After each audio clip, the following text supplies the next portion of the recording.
आज जयवंतराव भोसले सहकार पॅनलचा प्रचाराचा शुभारंभ झाला. अत्यंत चांगला प्रतिसाद आहे.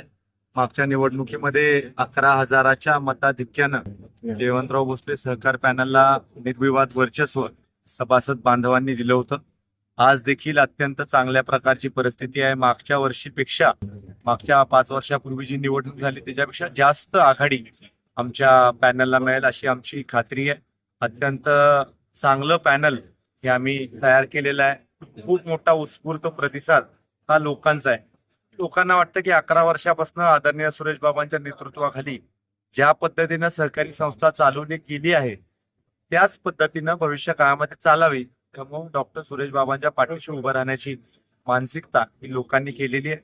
त्यामुळं एक खूप घवघवीत यश या निवडणुकीच्या निमित्तानं आपल्याला जयवंतराव भोसले सहकार पॅनलला मिळताना दिसतं. मुळात 2010 पासून 2015 पर्यंत ही मंडळी सत्तेमध्ये होती. त्यावेळेला 1 किलो सुद्धा साखर तुम्हाला निशुल्क देता आली नाही. आणि आज ज्या वेळेला तुम्ही सत्तेतच येणार नाही, तुम्हाला काही जमणारच नाही, त्यावेळेला तुम्ही काही घोषणा करताय. सभासद शून्य आहे. चांगल्या लोकांच्या ताब्यात आजपर्यंत सत्ता राहिलेली आहे आणि आता सुद्धा हे स्पर्धेमध्येच नसणारे सगळे मंडळी आहेत. त्यामुळं यांनी काही घोषणा केली तरी सुद्धा त्या घोषणेमध्ये काही तथ्य नाही हे सभासद ओळखतात. बाबा 7,500 पाणीपट्टी करणार आहेत ते त्यात शक्य होईल का किंवा त्याचं काय? आता मुळात तर सगळ्यात महत्वाचं आपल्याला मी सांगू इच्छितो की ज्या वेळेला हे महाशय सत्तेत होते 2010 पासून 2015 पर्यंत, त्यावेळेला विजेचा दर हा सहकारी तत्वावरच्या पाणी पुरवठा योजनांना 72 पैसे होता.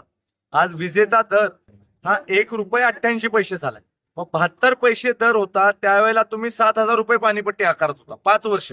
त्यावेळेला तुम्हाला हा साक्षात्कार का नाही झाला की 7,500? आज जसा साक्षात्कार होतोय त्यावेळेला 3,500 घ्यायला पाहिजे होती पाणीपट्टी. त्यामुळं तुम्ही सत्तेमध्ये असताना काय गुण उधळले, तुम्हाला जेलची हवा का खायला लागली, तुमची केस मिटली का, अजूनही जामिनावर तुम्ही बाहेर निवडणूक लढवायला निघालाय. लोक तुम्हाला बिलकुल थरा देणार नाही ही माझी खात्री आहे.